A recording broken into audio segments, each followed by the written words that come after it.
with some pocket change and won $1. But instead of turning it in for cash, he went to the Iowa Lottery headquarters. He wanted one of those big ceremonial checks given to lottery winners. After getting a laugh out of the request, Heap says the lottery said okay. He got his big check. As for how Heap spent his winnings, he says he bought a half a gallon of gas. That's kind of funny. Get $1. Good for him. And at least he won something. All right, that's our time for now. We thank you for watching. We'll see you back here again tomorrow. News 3 at 5 starts right now. And to southern Wisconsin under a winter storm warning. We will have team coverage of this snowstorm. New details surrounding what happened before a man was killed in the Ho-Chunk parking lot as the search for a homicide suspect continues. And changes are coming at Miller Park. The Brewers announced a new sponsorship with American Family Insurance. This is News 3 at 5. Thanks for staying with News 3. Heavy snowfall, bitterly cold temperatures are in our forecast. Look at the first alert weather right now. Dana Fulton is out on the weather patio. Dana?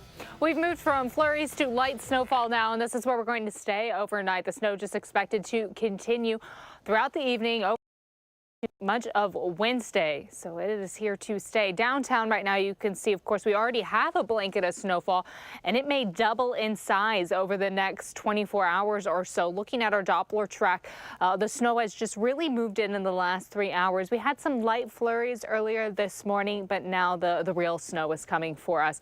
To the south in central Illinois, we have that freezing rain line, and the goal really for the next about 5 to 6 hours is to keep that freezing rain line as far south as possible. The further north it drifts, the more of a mess it could be for our roads and also for any cleanup efforts heading into tomorrow morning. So right now, yes, just snow for us stretching throughout all of Dane County, much of southern Wisconsin actually seeing this light snowfall. It's making things a little slippery outside, so please plan ahead for any evening drives that you may have. We do have winter weather bulletins posted throughout the state.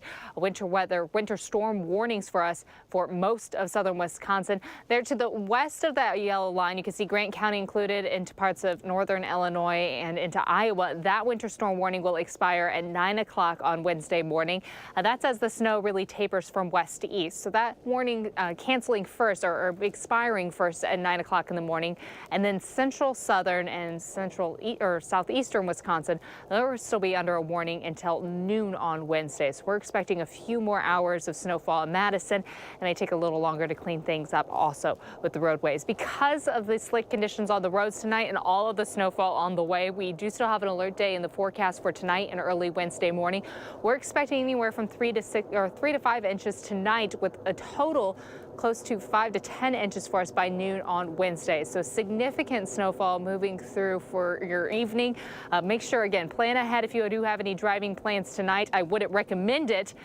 But maybe have the four-wheel drive vehicle ready to go. And for tomorrow morning, your commute may be a little messy as well. But we'll take a closer look at the timing for the snow wrapping up tomorrow, as well as the bitterly cold temperatures that are ahead for the end of the week in just a few minutes. All right, Dana, thank you. And crews have been out there salting the roadways ahead of tonight's heavy snow. Yeah, there's a lot more snow still to come. Our Amanda Quintana is live out on the Beltline tonight to show us how the snow is impacting drivers right now. Hi, Amanda. How's it look out there?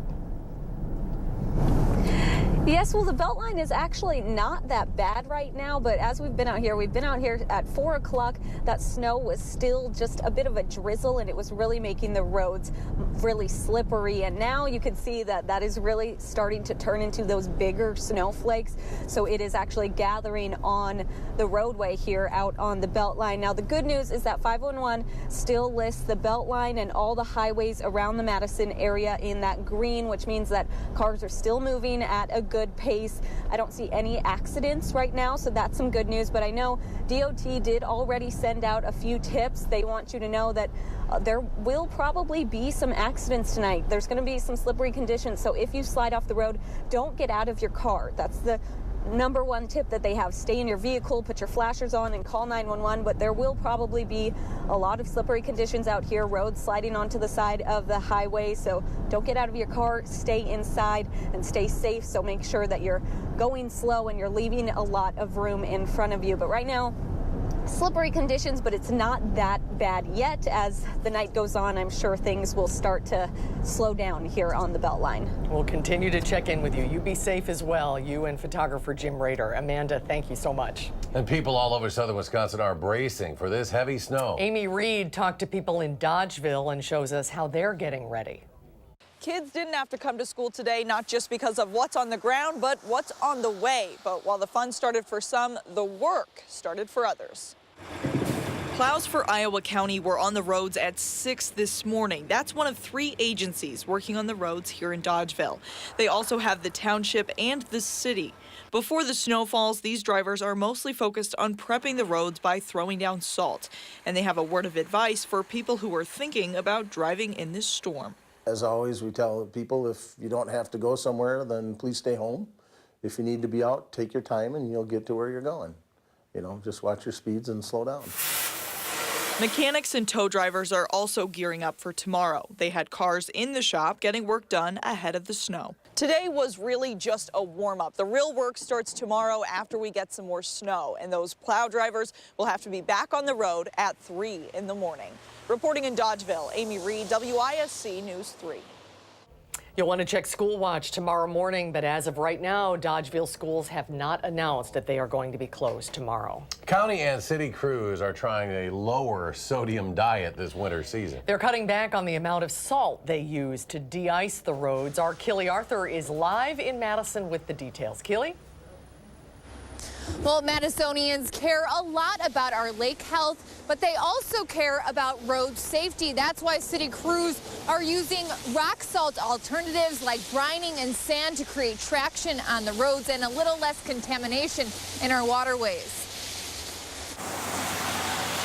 When you see snow or ice, you can bet salt is likely to follow. I mean, we can't just not use it because we need these roads clear. According to the American Highway Users Alliance, road salt reduces collisions by 85%. And it's unfortunate that it just has that drawback of winding up in our water and then affecting the wells and the lakes around it. To keep the balance between ice-free roads and salt-free lakes, the city is making a considerable effort to cut down on salt. Just trying to minimize that amount that we put down the best that we can, while also not sacrificing that safety part of it too. Brian Johnson of Madison Streets Division says right now each of the city's trucks spreads about 9 tons of salt. So that's what, over 2,000 tons of salt is possible to put down during one storm event. Believe it or not, that's less than what was used even 5 years ago, and it will continue. Come next year, we're going to put some scales at all of our facilities, so we know precisely how much salt we're putting down.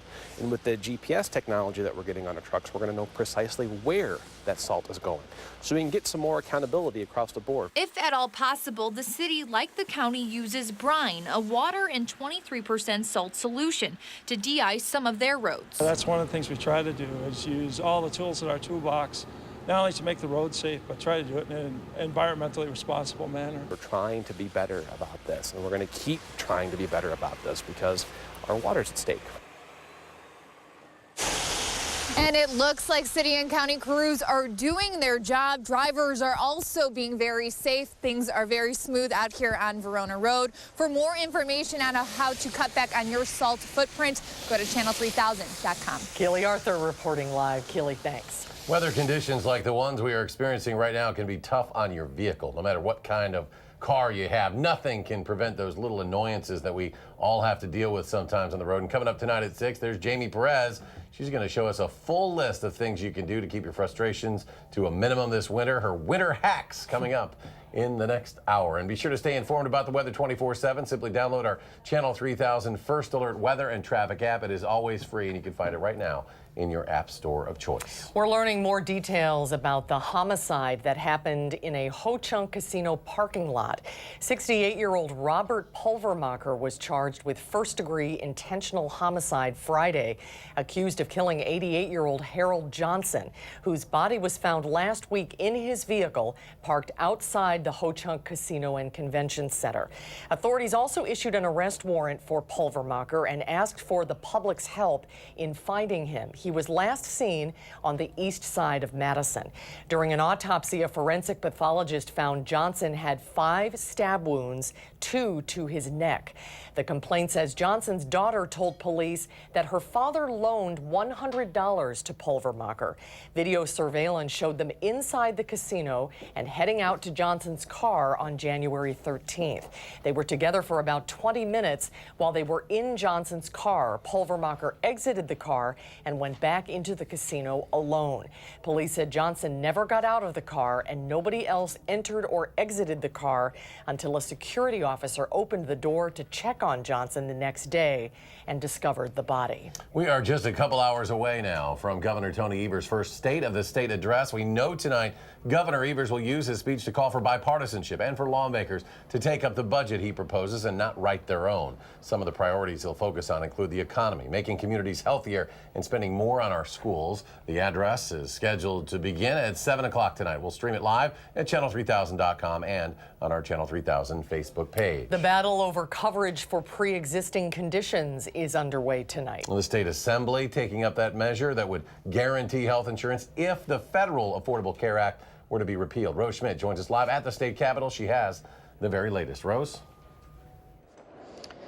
Well, we just learned actually that the full assembly has actually just passed this bill. We were unsure of whether or not that would happen, considering the assembly needed to have time for Governor Evers to set up tonight. Now, just within the last hour, Evers responded to this bill saying that he condemned Republicans for playing politics. Earlier today, Speaker Robin Vos said Republicans amended the measure to ease some of Evers' concerns, including eliminating yearly and lifetime caps.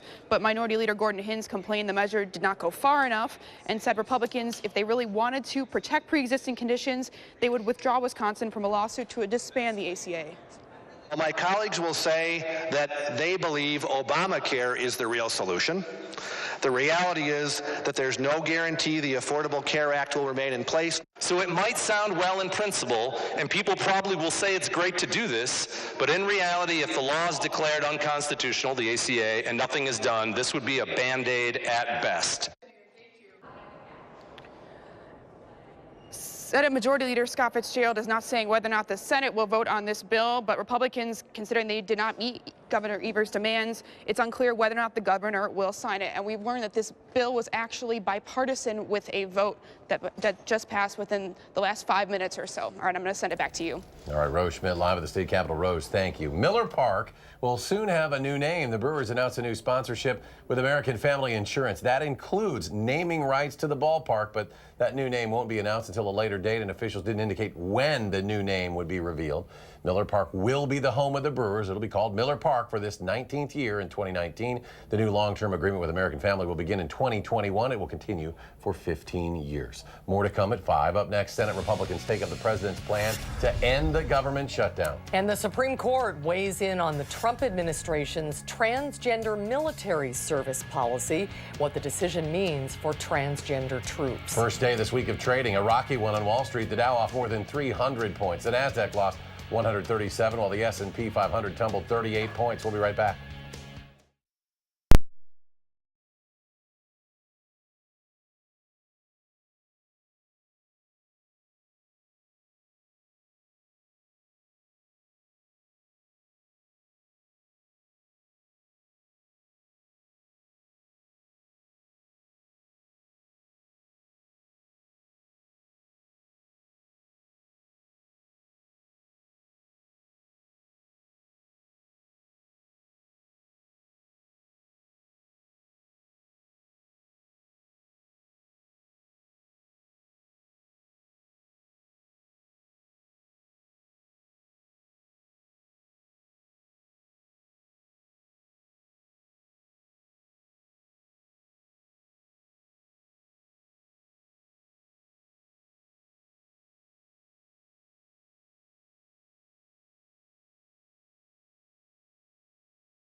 Welcome back. Senate Republicans will introduce a bill to end the partial government shutdown. The president's plan includes 3 years protection for some refugees and so-called dreamers.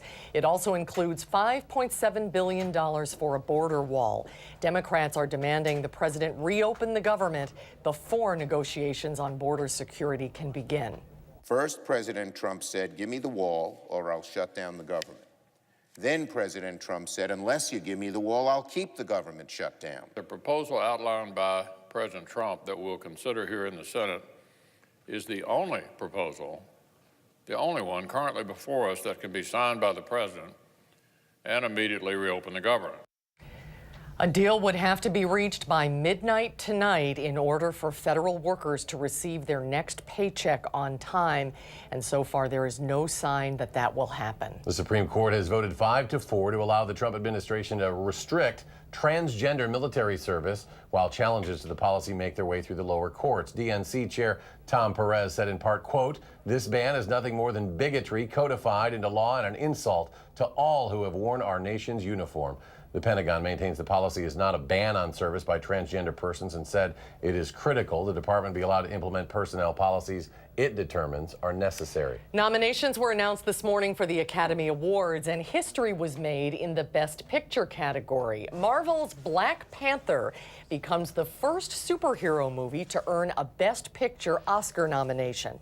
The blockbuster is facing off against Roma, the first Netflix film to score a Best Picture nod. The movie from Mexico's Alfonso Cuarón earned 10 nominations.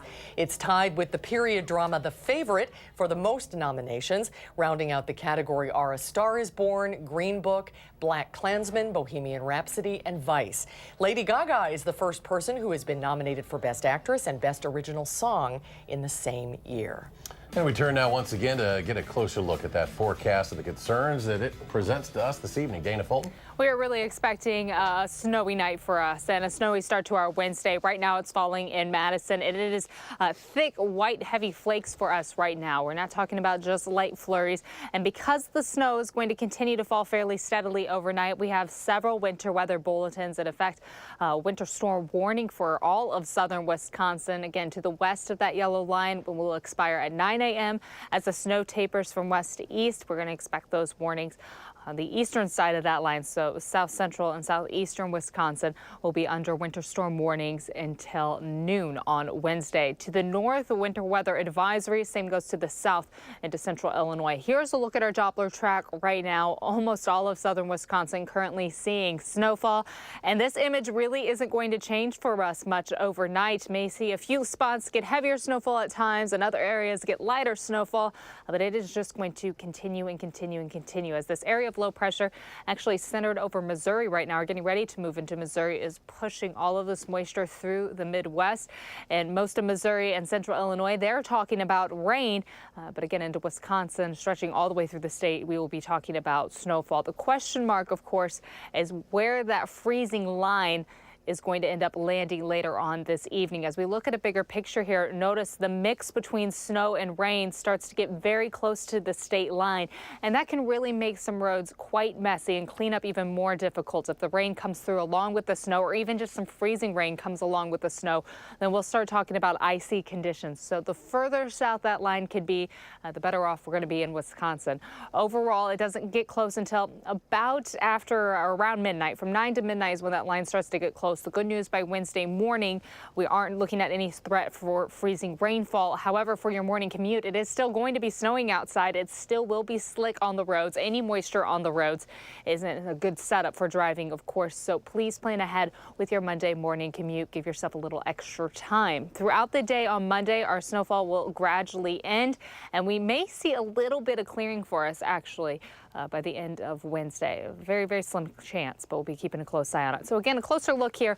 We are expecting that snowfall to continue overnight. Early Wednesday morning, we do still have snow falling in southern Wisconsin, but the closer we get to noon, that's when the snow finally starts to wrap up for us. Gradually taper from west to east, again to the central and southeast corners of Wisconsin. Our winter weather warning goes all the way until noon. So we do still have the chance to see snow up until about noon, but throughout the afternoon, we're looking at a drying sky. Just the threat again of some cold air. After we get through the snowfall, then we're going to talk about a very frigid into the week. So as far as our snowfall totals, it's really going to add up anywhere from 5 to 10 inches through that central band of the state. To the north and south, those numbers decrease quite a bit. So that's almost doubling what we already have on the ground. Our snowfall chances stay very high overnight and then slowly start to wrap up as we head into the morning. Overall, our threat here is still the moderate snow. Our wind gusts could stay anywhere from 10 to 20 miles per hour. Freezing rain is going to stay well to the south. Those are our main concerns. By the end of the week, we do have alert days in the forecast for Friday and Saturday. After we get through the snow, then it gets cold. Friday, temperatures will drop close to -11 to start the day. Lows close to -12 for Saturday. Tonight, we're only going to fall to about 18, so close to where we're at right now, only dropping a few more degrees. For your Wednesday highs, we will be in the low 20s. So we'll be cool outside, still below average, but not nearly as cold as what we are expecting to see for the end of the week. Again, those alert days are for Friday and Saturday, primarily due to temperatures well below average to start off the morning and wind chills close to 20 to 30 degrees below average. On the roads right now, this is the Beltline at Park Street. Thankfully, not really seeing too much traffic as we take a bigger picture here. The Beltline seeing some delays, but not due to any accidents right now. I think it's just folks going a little slower due to the regular traffic and also thankfully because of the snow. We want to slow down if there's snow. So what I did here, the blue you're seeing, it's overlaying the snow, overlaying my radar over the traffic maps right now. So you can see all of Dane County under snowfall right now. All of southern Wisconsin seeing that snowfall. So we aren't seeing any major delays because of it. Janesville, Fort Atkinson, Jefferson County, most of Jefferson County seem to look okay right now. Those delays along the Beltline, just usual traffic. And again, thankfully, no accidents to report at this time. Drive times from Janesville to the Beltline take you just a little longer than usual, close to 28 minutes, 19 minutes from downtown to Sun Prairie and 18 from Middleton to Sauk City. The only thing I can advise for the roads for this evening and for tomorrow morning, please take it slow. Give yourself plenty of time to brake. Don't whip around any corners because the roads are going to be very wet and slick, and we're going to be dealing with this for at least the next 12 hours. Very good advice. Thanks a lot, Dana. Thanks, Dana. Ahead at 5, targeted advertising. It's commonplace on the internet, especially social media. But a new poll suggests most people don't know those annoying pop-ups are directed specifically at them. The story next.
Everyone's been there, right? You're looking at something online, you click over to another page, and up pops an ad for the very thing you were just viewing. Mary Maloney has everything you need to know about targeted advertising in today's Consumer Watch.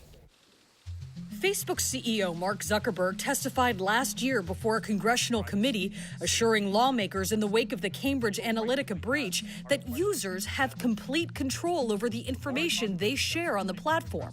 But a new Pew Research Center study suggests most Facebook users don't know that Facebook records their interests to generate targeted ads or how to access that information on their profiles. 51% of the participants said they aren't comfortable with Facebook compiling the data. But Facebook isn't the only company collecting and using information about their customers. Clickstream data is a history of web pages a person has visited. It's collected using cookies, tiny text files embedded into websites. Cookies enable marketing companies to compile records of a person's browsing habits so they can specifically target their advertising. A person's search history, purchase history, and social media profile data is all part of the clickstream and all used to create targeted ads. Though third-party cookies get a bad rap, most are harmless. They can't plant computer viruses and they can't collect personal information from a hard drive. And the increased ad revenue generated by targeting ads for products a person might actually buy allows users free access to many websites and apps that might otherwise have to charge a subscription fee. Cookies can be disabled for users who aren't comfortable sharing their online habits. The setting can be found in a browser's settings or privacy tab. For Consumer Watch, I'm Mary Maloney. Hope that helps you. Another check of your forecast in just a moment.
Much more to come tonight. Yes, it is just getting started for us. Light snowfall throughout southern Wisconsin right now, and that's the reason that we do have a winter storm warning in effect for the entire area until tomorrow morning. We do have an alert day in the forecast still for tonight. For your Wednesday, we are expecting, by the time this wraps up, anywhere from 5 to 10 inches possible for snowfall in Madison, leaning a little closer.